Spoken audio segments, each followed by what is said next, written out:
Hello and welcome to the Hanode guide on how to start in Mighty Omega. In this video I'll explain almost everything you need to know for when you first start playing.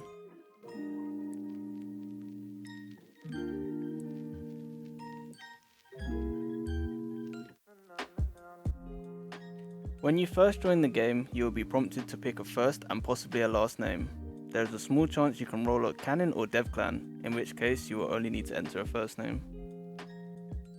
Each clan has its own professions which make it easier to train certain stats. I plan on making a second video explaining professions and clans, so make sure to subscribe for more information. Height is also rolled on spawning in and plays a huge factor in combat. You should base your styles and abilities around your character's height. Starting fresh on a game that is heavily dependent on stats can be intimidating and off-putting. No one wants to get bullied when they first start playing something. New players are gifted with new protection for 24 hours, allowing them to get themselves into a position where they can defend themselves against long-time players. However, new protection can be removed if you feel confident enough.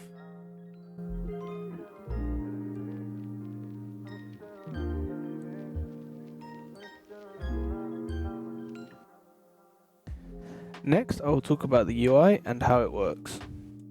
All your character's resources are split into 3 bars: HP, Stamina, and Stomach. Health is pretty self-explanatory. You hit 0, you get knocked. However, taking damage in this game can cause you to lose health in 2 different ways. I like to call this damage and true damage. Damage will appear red on the health bar and will slowly regen over time, whereas true damage cannot be recovered.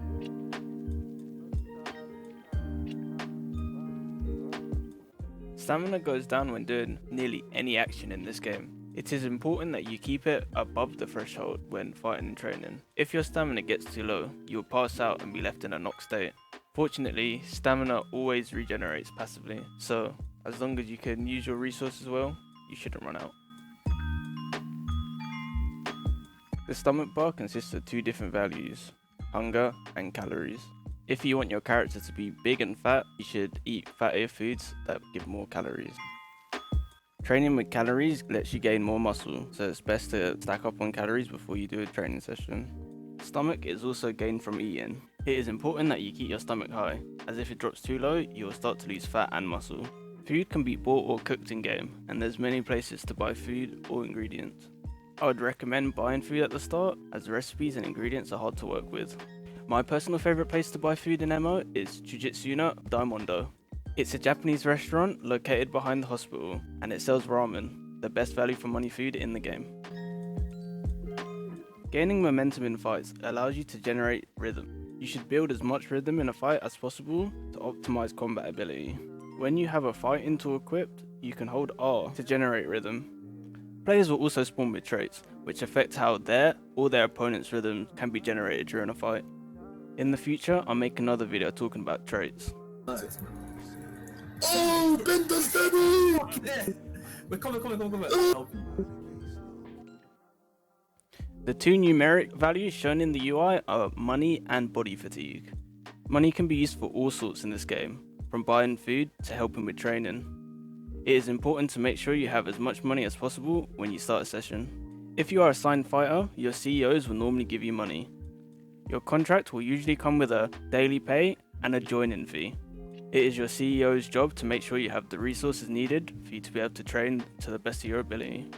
If you are unsigned and need a way to get money, there's also plenty ways to do so.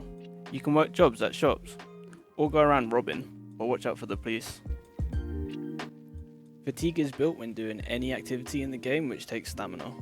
The more fatigue you have, the less stamina you have, meaning the less stats you gain when training. When you hit between 50 and 65 fatigue, it is best to sleep it off. You can sleep in an apartment or buy a bed at the hospital. You keep the apartment until you leave the server, so it's good if you plan to play for a long session. Fatigue also drops when logged out or when you haven't sweat for a while. There are a number of important buildings scattered around the MO map. These buildings provide a service that is very important for growth. The most important building in MO, in my opinion, is the hospital. The hospital is where you go to find out how your stats have improved. You can also buy beds in the hospital to sleep, as I mentioned earlier.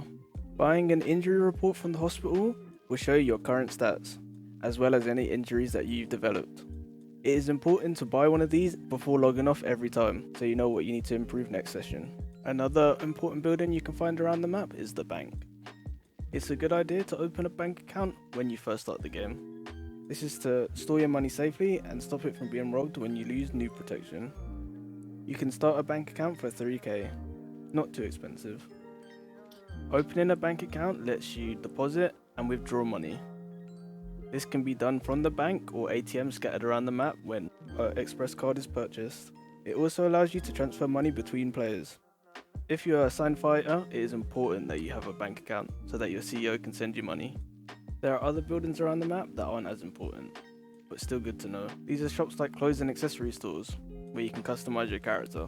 Be sure to look out for them around the map.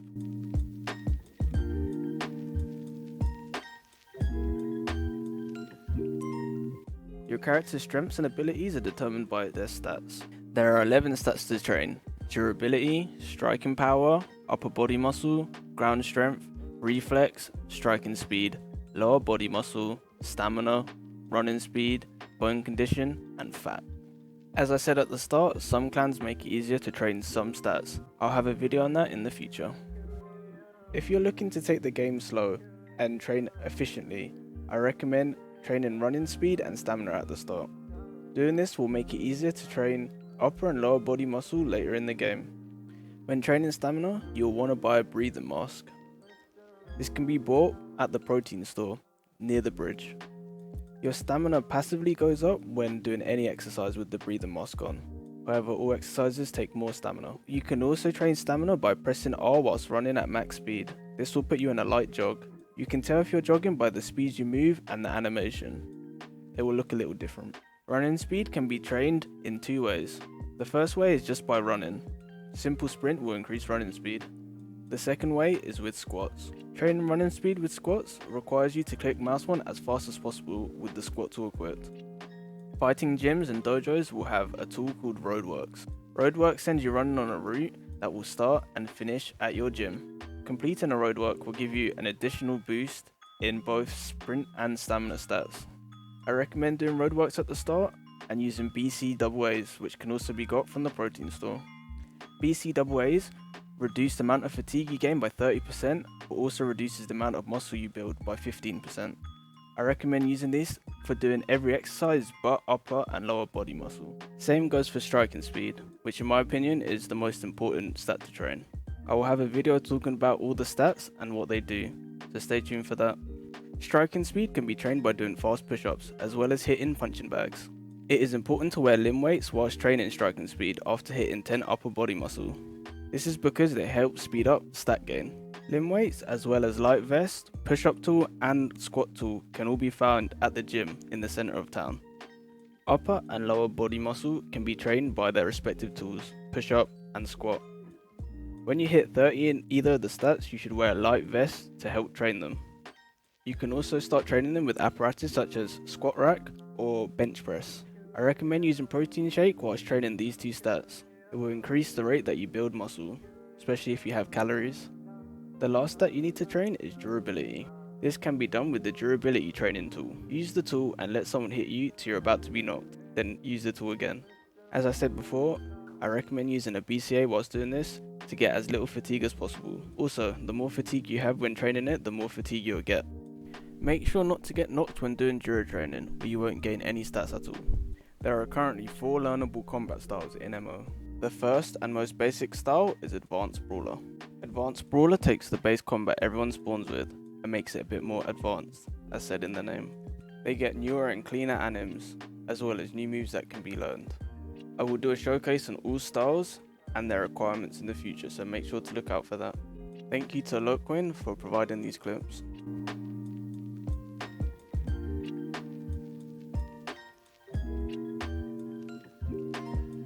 The next style is Boxing. Boxing is a style that excels in getting in and combos. It allows for both aggressive and passive playstyles. This is because its jab type animation is very good for keeping range or closing gaps. Because of this, it is a good style for both tall and short people, but definitely more beneficial for taller. I'd recommend keeping fast and lean if you want to go for boxing. The third obtainable style in the game is karate. Karate uses quick jabs and kicks and is very good for tall people. This is because it has the most range in the game and can wall out anyone that's a close fighter, especially short people. Thanks to Flame Arrow and Hookman for providing the clips.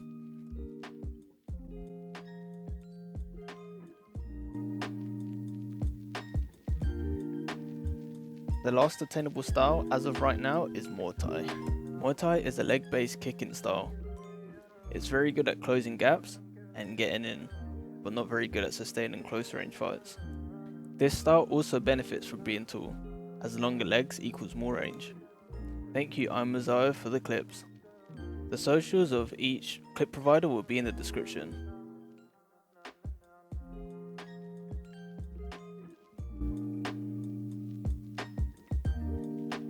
There are certain requirements you will need to reach to get a style. The first requirement is stats. As I mentioned earlier, you will need around 70 upper and lower body muscle to be able to get a style.